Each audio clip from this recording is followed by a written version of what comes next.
Alright guys, today we're taking a look at a Wonderswan Color game, and that game is Rhyme Rider, and I'm going to say this wrong, Kerorican? It's kind of hard to pronounce, but what this is here, it's a game developed and created by the same developers and guy that created the PaRappa the Rapper and VibRibbon games. So this is a music rhythm game released exclusively for the Wonderswan Color. And for those that are unfamiliar with the Wonderswan Color, it was a handheld device released by Bandai only in Japan. It never made it outside of Japan. So it's nice to find a game on the system that requires basically no knowledge of Japanese to play.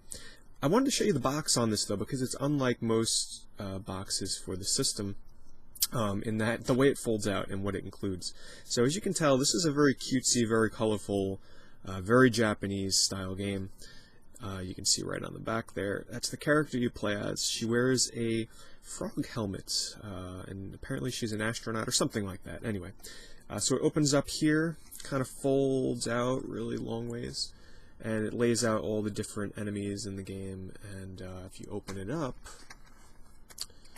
right from the top here, it actually comes with, you get some of that. But the manual in the game is not your traditional manual. It comes in this bag. Let me just take it out for you. But here is the manual. I think this is really cool. I just wanted to show this off. It opens up like a book, and instead of just being your typical paper manual, it comes with a set of cards. So that's kind of explaining to you the different notes in the game, because there's different button combinations. But the cards actually act as, I guess, a memorization tool almost, where it'll tell you, okay, you know, this guy here is the A button, this guy here is the Y button. So I thought that was really cool that they gave you this with it. And the manual itself is on the back of the cards, so it teaches you how to play the game that way. Of course, I don't read Japanese, so I can't read any of this to you guys, but I just thought that was really cool instead of your typical game manual. And before I forget, because I'm sure some of you are wondering, this is what the cartridge looks like for a Wonderswan Color game. I forgot I had it in my system. But what's cool about Wonderswan Color games is that they come in this hard plastic clamshell that you stick it in and they kind of lock into, like that. And the game cartridge itself is pretty long. It's longer than your typical, say, Game Boy Advance cartridge. But I figured I'd give you a look if you were wondering what the cartridges look like for these games. But what do you say we take a look at the gameplay of Rhyme Rider Kerorican on the Wonderswan Color. Alright, so here is the main menu. This here, the top option, will start your game, and then this bottom option is sort of just a short tutorial to teach you the button combinations for the different notes that you're going to have to hit in the game. And starting here, I forget which is which, but one of them just sort of tells you your high scores and whatnot, and one of them is an options menu, I believe. But this one here, the top option, will bring you to, yes, 4 songs. Unfortunately, that is one of the major downfalls with this game, is that there's only 4 songs in the entire game. Now, I'll get into the first song here and kind of explain it to you guys. But one thing that they do to kind of fix this is, every time you play a song, the notes are randomized again. So it's never quite the same every time you start it up. But that is definitely a problem with replayability with this game, because the first 2 songs are actually very easy. So after you get kind of used to playing the game, there's really no reason to go back to the first 2 songs unless you just want to hear the music, because they become fairly simple. And there's not a lot of different notes to hit. And then the later 2 levels actually get pretty challenging, especially the last level is completely insanely hard.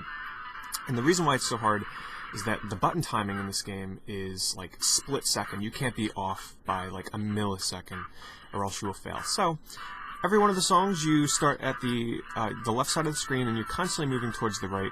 It plays very similar to, say, VibRibbon, and you're just hitting different button combinations to the notes of the song. Now, I've never played VibRibbon before, but I've watched some gameplay. So starting off here, you'll see when you miss a note, you will actually go back in time by a second to have another chance. And you have a life bar in the bottom left of the screen there, so you can hit many times before you fail the song. Now, the things I'm jumping in the air to get are actually refilling my life.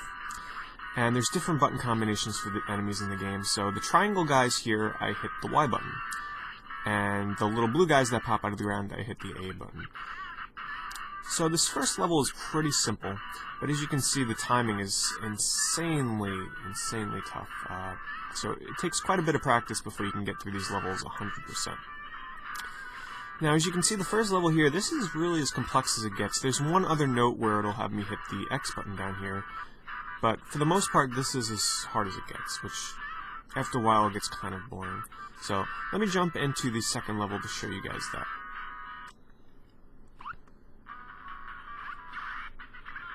And before each level here, there's this screen which kind of introduces the new enemies you're going to see that you have to press a note to. This thing here that they're showing me, I have to press the Y and A button at the same time. But the problem with randomizing the notes in the levels is that it really, well, just listen to the sound quality in this, by the way. Actual voice speech. Now, that's one other thing I wanted to mention about this game is the sound quality is actually amazing for the Wonderswan. Now, I've played a couple other Wonderswan games, and the sound quality is nothing like this. It's actually so good on this game that because the Wonderswan only has one speaker, it comes out very distorted and muted. Not muted, but very distorted, and it doesn't sound as good as it could. But anyway, because the notes are randomized, and when you do good enough on the songs, it'll actually let you skip a little bit, as I just did there. But because the notes are randomized, it never really feels like you're playing the notes to the rhythm of the song. It just kind of feels like a random mess of button combinations that you're hitting. And of course, a little sound plays like that when you hit the notes correctly. But, I don't know, there's just not a nice rhythm to it. Like, you can never know what to expect what's coming up to the beat of the song. As hard as this game is, and as simple as it is, there's just something about it that is just pretty addicting, and you just want to keep playing to the end of the songs. And as short as it is, you know, it's got a weird charm to it. But as you can see here, it introduced me to that new note, which is pressing the X button down there. He's also in the first level, but not as frequent as he is in here. Now here's the new note, so you gotta press Y and A at the same time. So yeah, the timing is very, very on point. Let me show you guys the third level, where things start to get a little bit tougher.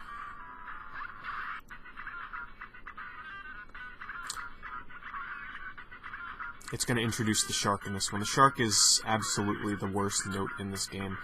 It comes so fast that I don't know how anybody could have the reflexes to hit the button combination in time, which is, I believe, the X and the A button at the same time. But he just shoots out of the background into the foreground so fast that you just don't have time to react.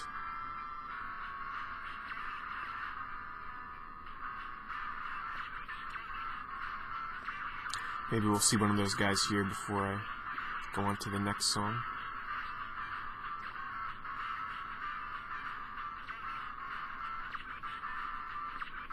Another thing is the graphics in Kerorican are just amazing for the Wonderswan. It's kind of hard to see here on the video, but those of you that have this game on the Wonderswan, you could probably attest with me that these are some of the best visuals on the system. It actually pushes the game, it pushes the game system in the music and graphics department. Very colorful. Doesn't really do it justice on the gameplay here, like I said. And there's a little bit of screen flickering as well because of the camera.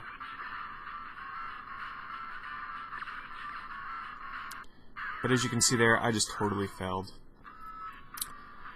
Let me try that one again one more time, just to show you guys how it kind of randomizes the notes. I might get a shark right off the bat. Who knows? But yeah, very simple. It's just a score-based game, so you're just playing for score. It's really just the kind of game that you'll pick up, every year or two, every few months, just for the heck of it. And that's another problem I have with this, because see how fast it switches between the different notes? You gotta have really good reflexes, because the buttons on the Wonderswan are very far apart. So having to move your thumb that far to hit these different notes can become quite challenging. And some of you might be like, wow, you keep on messing up. I'm not even kidding. The notes in this game are just ridiculous. Let me just try this level one more time, and then I'll show you guys the last and final level.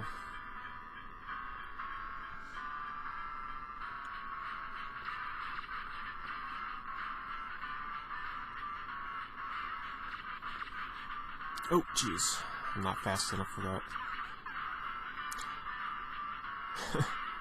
Get some life back. And it's unfortunate that the last two levels, I don't like the songs as much as I like the first two songs. So the harder levels that kind of have the replay to challenge to them end up being the worst of the two songs. Oh boy. Oh jeez, there's that shark. That's what I wanted you guys to see. That thing comes out so fast, there's absolutely no way I'd have time to hit the button in time. But yeah, let me show you guys the last level real fast. I haven't even beat this one yet. This level is insanely hard. So, let me show you what it throws at. Now, the note it's going to throw at me in this level, it's like a puff of smoke or something. That bottle. I have to hit the X and Y button at the same time. Now, you see how far apart these are? It's kind of hard to lay my whole thumb across both of them. So, you almost have to take your thumb off the right side to hit it at the same time. It's really tough. Oh, jeez. Now, another note is you don't have to hit any specific, like I can hit the bottom Y button or the top X button. I can hit any of these. It doesn't have to be a specific one. Oh, damn. There's that shark. You see how fast that is, though? You just don't have time to react.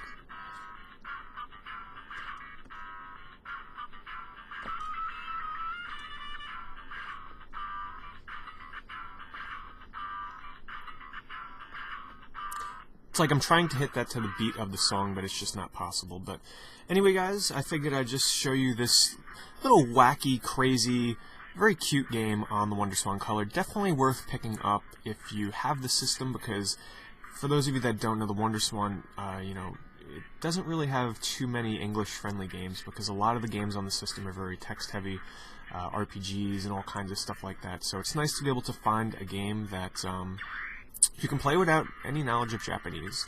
And if you're a fan of music rhythm games, this is definitely one to check out, not too expensive. Anyway, guys, thanks for watching.